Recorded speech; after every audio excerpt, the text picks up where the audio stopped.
Setelah kehancuran pasukan Raja Abraha, kota Mekah semakin ternama. Dari kota inilah sejarah manusia paling mulia dimulai. Ka'bah sebagai jantung kota Mekah semakin ramai dikunjungi para peziarah. Demikian pula para pedagang. Mereka datang dari berbagai penjuru jazirah. Namun sayang, Ka'bah mulai diselewengkan fungsinya. Akibatnya, kejahiliahan merajalela.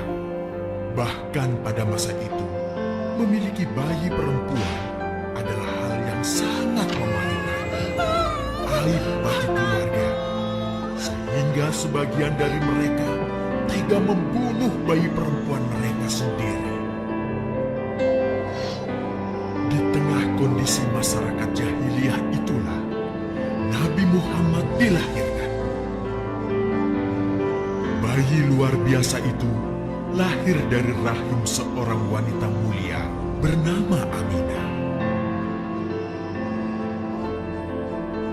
Pada saat itu ditandai peristiwa-peristiwa yang luar biasa. 10 balkon istana Kisra runtuh. Juga padamnya api-api yang biasa disembah oleh orang-orang Majusi.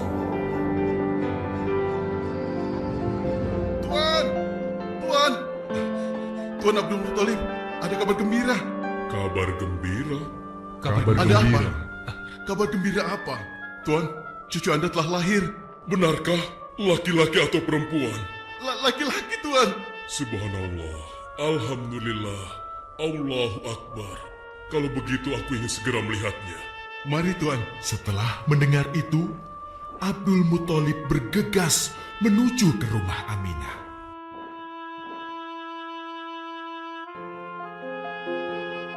Ah, cucuku, kasihan engkau terlahir yatim.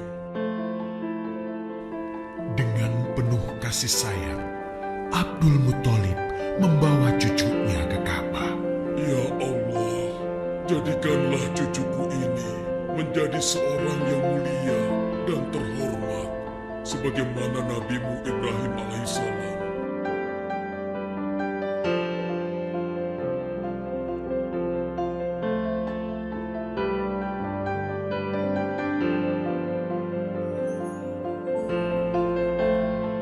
Siapa namanya, Ayah? Muhammad. Muhammad, Iya, aku akan menamainya Muhammad. Artinya yang terpuji. kehadiran Muhammad kecil sungguh memberi kebahagiaan. Tidak hanya bagi keluarga Bani Hashim, bahkan seluruh kabilah suku Quraisy menyambutnya dengan sukacita. Kemudian Abdul Muthalib mencarikan ibu susu bagi Muhammad kecil. Kita sudah berhari-hari mencari anak susuan, yang dari situ kita akan mendapatkan imbalan yang cukup. Namun hingga saat ini, belum juga kita dapatkan. Ya, istriku, aku mengerti. Apa kita terima saja bayi yatim itu? Muhammad maksudmu? Iya, cucu dari Abdul Muthalib. Kasihan dia. Hampir semua teman-teman dari rombongan kita tidak ada yang mau menyusuinya. Karena tidak ada harapan untuk mendapatkan imbalannya dari ayah bayi itu. Betul juga engkau istriku. Kasihan anak itu. Aku mendukungmu jika engkau susui dia. Mudah-mudahan Allah memberikan keberkahan bagi kita. Halimah segera mendatangi Abdul Muthalib. Dia bersedia untuk menjadi ibu susu dan pengasuh bagi Muhammad kecil. Betapa gembira Abdul Muthalib mendengarnya. Halimah dari Bani Sa'ad itu akhirnya dipercaya Abdul Muthalib untuk mengasuh cucunya 2 tahun lamanya. Ayo istriku, kita berangkat sekarang. Sebentar lagi suamiku, insya Allah kita berangkat sampai anak ini kenyang. Kalau begitu, aku lanjutkan berkemas-kemas dahulu. Hah? Ada apa, suamiku? Lihat, unta dan keledai kita. Mereka demikian sehat, tidak seperti sebelumnya. Subhanallah. Betul, suamiku. Tidak seperti kemarin. Demi Allah, kau tidak salah memilih istriku. Kau telah mengambil anak yang dipenuhi dengan barokah. Allah melimpahkan keberkahan atas Halimah dan suaminya. Mereka pulang ke kampung Bani Sa'ad dengan penuh rasa syukur. 2 tahun berlalu sudah. Tugas Halimatus Sya'diyah sesungguhnya telah usai. Saatnya Muhammad kecil harus dikembalikan kepada ibunya. Terima kasih Halimah. Engkau telah merawat anakku dengan baik selama 2 tahun. Tidak ada yang bisa kuberikan kecuali aku berdoa. Semoga Allah memberkahi engkau dan keluargamu. Amin. Saya juga bersyukur diberikan kepercayaan dan kesempatan merawat anakmu, wahai Ibu Aminah. Namun, begini Bu, mohon maaf. Kalau boleh, izinkan aku merawat Muhammad lebih lama lagi. Aku masih sangat sayang padanya. Baiklah, kalau begitu aku setuju dengan usulmu. Bawa dan rawatlah Muhammad sebagaimana dia anakmu sendiri. Terima kasih Ibu. Terima kasih. Begitulah Muhammad kecil kembali ke tengah-tengah Bani Sa'ad. Ia tumbuh menjadi anak yang memiliki banyak teman karena kemuliaan akhlaknya. Tatkala berusia sekitar 4 tahun, terjadilah suatu peristiwa. Muhammad, Bu! Muhammad! Muhammad? Kenapa Muhammad? Muhammad dibawa orang. Hah? Dibawa orang? Diculik? Coba ceritakan. Ketika kami tengah bermain, tiba-tiba ada orang dewasa datang. Dia langsung membawa pergi Muhammad dan membunuhnya. Hah? Membunuhnya? Ya Allah, di mana? Di mana? Antarkan ibu ke sana. Dengan perasaan cemas, Halimah bergegas menuju tempat itu. Dan dilihatnya, Muhammad kecil tengah terduduk. Muhammad, apa yang terjadi denganmu? Dengan sangat tenang dan jelas, Muhammad kecil menceritakan apa yang telah terjadi. Bahwa seseorang telah membelah dadanya, mengambil hatinya, kemudian mencucinya dan mengembalikannya lagi ke tempatnya semula. Maka sesungguhnya yang datang itu adalah malaikat Jibril. Dia ditugaskan Allah untuk mencuci hati Rasulullah sehingga bersih dari segala kecenderungan setan. Subhanallah, sungguh anak ini bukanlah anak sembarangan. Sebaiknya aku kembalikan saja kepada ibunya. Peristiwa itu membuat Halimah sangat khawatir. Maka bergegaslah Halimah mengembalikan Muhammad kecil kepada ibunya. Menginjak usia yang ke-6 tahun, Muhammad kecil diajak ibunya untuk berziarah ke makam ayahnya, Abdullah di Yastrib. Dalam perjalanan pulang kembali ke kota Mekah, Aminah pun jatuh sakit. Dari hari ke hari, tubuhnya semakin melemah. Hingga di sebuah kota bernama Abwa, letaknya antara Mekah dan Yastrib, Aminah meninggal di sana. Dan Muhammad kecil pun menjadi seorang anak yatim piatu. Sejak itulah Muhammad kecil dirawat dengan penuh cinta dan kasih sayang oleh kakeknya, Abdul Muthalib. Muhammad, sudah berhentilah memerah susunya.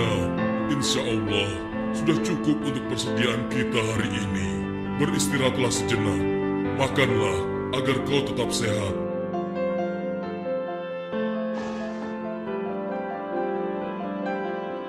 Ya Allah, betapa mulia akhlak cucuku ini. Namun, kasih sayang Abdul Muthalib tidak berlangsung lama. Saat usia Muhammad 8 tahun, Abdul Muthalib kakeknya yang sangat menyayanginya itu meninggal dunia. Kemudian pengasuhan atas Muhammad pun beralih ke pamannya, Abu Thalib. Muhammad kecil tahu betul betapa sayangnya pamannya kepadanya. Di mana Muhammad? Ia tengah mengembalakan kambing milik salah seorang penduduk Mekah, suamiku. Sejak kapan dia keluar rumah? Sekitar waktu subuh tadi. Subhanallah, betapa baiknya akhlak keponakanku ini. Ya Allah, maafkan ketidakmampuanku mencukupi kebutuhan keponakanku. Sayangi dan berkahilah dia. Jadikanlah dia orang yang mulia di antara manusia. Hingga saat usia Muhammad menginjak 12 tahun, pamannya Abu Thalib mengajaknya berdagang ke Syam. Sampailah mereka di satu daerah bernama Busra. Saat mereka beristirahat, datanglah seorang pendeta menghampiri. Wahai saudaraku, selamat datang di Busra. Tampaknya kalian bukan orang sini. Dari manakah kalian berasal? Terima kasih saudaraku, kami datang dari Mekah. Lalu, siapakah gerangan anak ini? Ini adalah keponakanku, Muhammad namanya. Apakah engkau bertanggung jawab atasnya, Tuan? Ya. Kemana ayahnya? Ayahnya sudah meninggal sejak ia masih dalam kandungan. Oh, apakah kini dia yatim piatu? Benar. Aku sungguh beruntung bertemu dengannya. Beruntung? Beruntung apa? Sungguh, keponakanmu ini adalah orang yang sangat istimewa. Oh ya? Ya, dia adalah seorang nabi, seorang utusan Allah. Bagaimana kau tahu hal itu? Aku tahu karena aku seorang pendeta. Dan berita kedatangan dia sebagai seorang utusan Allah sudah disampaikan di dalam Injil. Bahkan aku pun bisa mengetahuinya dari cincin kenabian yang berada di bagian bawah tulang rawan bahunya yang menyerupai buah apel sebagai tanda kenabiannya. Begitulah pendeta bernama Bahira menyampaikan kepada Abu Thalib perihal kenabian Muhammad. Ia berpesan agar menjaga baik-baik keponakannya itu, karena Muhammad kelak di suatu saat nanti akan menghadapi banyak gangguan dan rintangan. Istriku, Muhammad sudah berusia 25 tahun. Aku pikir sudah saatnya dia untuk menikah. Betul, suamiku. Namun, dengan siapakah dia akan kita jodohkan? Kemarin Khadijah mengirimkan utusannya dan menyatakan keinginan Khadijah untuk menjadikan Muhammad sebagai suaminya. Hah? Khadijah? Khadijah yang mulia itu? Betul istriku, Khadijah yang selama ini mempercayakan barang perniagaannya kepada Muhammad. Kenapa dia memilih Muhammad? Ya, Khadijah mengagumi kejujuran dan kebaikan akhlak Muhammad. Menurutmu sendiri bagaimana? Aku pikir Khadijah adalah wanita terbaik bagi Muhammad. Kita akan melamarnya. Tepat di usia 25 tahun, Nabi Muhammad menikahi Khadijah yang berusia 40 tahun. Dari pernikahan itu, mereka dikaruniai Allah 6 orang anak. 2 laki-laki adalah Al-Qasim dan Abdullah. Sedangkan putrinya adalah Zainab, Ruqayyah, Ummu Kulsum, dan Fatimah. Namun, kedua putranya itu telah meninggal semenjak mereka kecil. Suatu ketika, terjadilah banjir besar di kota Makkah. Kabilah-kabilah di kota Makkah pun bergotong royong membangun kembali Ka'bah. Setelah pembangunannya selesai, terjadilah perselisihan antara pemuka kabilah tentang siapakah yang paling pantas meletakkan Hajar Aswad di Ka'bah. Abu Thalib, apa yang harus kita lakukan? Kita sudah bicarakan hal ini selama 5 hari, namun tidak ada titik temu. Aku khawatir akan terjadi pertumpahan darah. Sudah, gini saja. Kita sepakati bahwa masalah ini kita serahkan kepada takdir terbaik. Lihat pintu masuk Ka'bah itu. Siapapun yang pertama kali akan melewati pintu itu, dan siapapun dia, kita tidak boleh menolaknya. Setuju? Aku juga setuju. Baiklah, aku setuju. Aku juga setuju. Baiklah, kita perhatikan bersama. Tidak lama setelah kesepakatan itu, atas izin Allah, Nabi Muhammad menjadi orang pertama yang memasuki pintu menuju Ka'bah. Alhamdulillah, segala puji bagi Allah. Ternyata Muhammad, dan memang dia adalah orang yang tidak pernah kita temui ada celah. Betul? Betul. Iya, Betul. Nabi Muhammad pun menerima kepercayaan itu. Dengan kebijaksanaannya, Nabi Muhammad meminta sehelai kain, lalu meletakkan Hajar Aswad di atasnya. Nabi Muhammad mempersilahkan seluruh pemuka kabilah untuk memegang ujung-ujungnya dan mengangkatnya secara bersama-sama.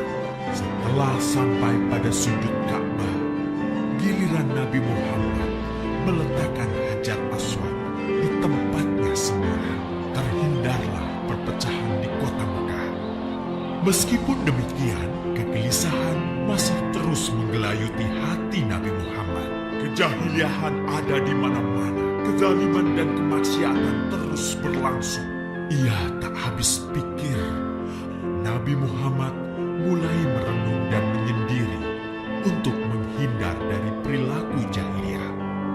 Nabi Muhammad memilih tempat di sebuah goa di atas bukit sekitar Mekah. Goa Hiro. Dari mulut goa itulah Nabi Muhammad bisa memandangi kota Mekah yang dicintainya dengan pandangan yang lebih luas. Hingga suatu ketika, sesuatu yang tidak pernah terbayangkan sebelumnya terjadi. Tiba-tiba, goa itu menjadi terang benderang. Kemanapun arah mata melihat, di sanalah cahaya itu ada.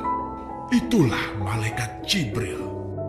Jibril berkata, "Bacalah." Dengan gemetar, Nabi Muhammad berkata, "Aku tidak bisa membaca." Malaikat Jibril lantas merangkul Nabi Muhammad SAW dengan kuat hingga nafas beliau sesak. Seraya berkata lagi, "Bacalah." Sampai akhirnya malaikat Jibril membantunya setelah merangkulnya dan menyuruhnya membaca hingga 3 kali. Kemudian malaikat Jibril membantunya membaca. اقرأ باسم ربك الذي خلق خلق الإنسان من علق اقرأ وربك الأكرم الذي علم بالقلم علم الإنسان ما لم يعلم. Bacalah dengan menyebut nama Tuhanmu yang menciptakan. Dia telah menciptakan manusia dari segumpal darah.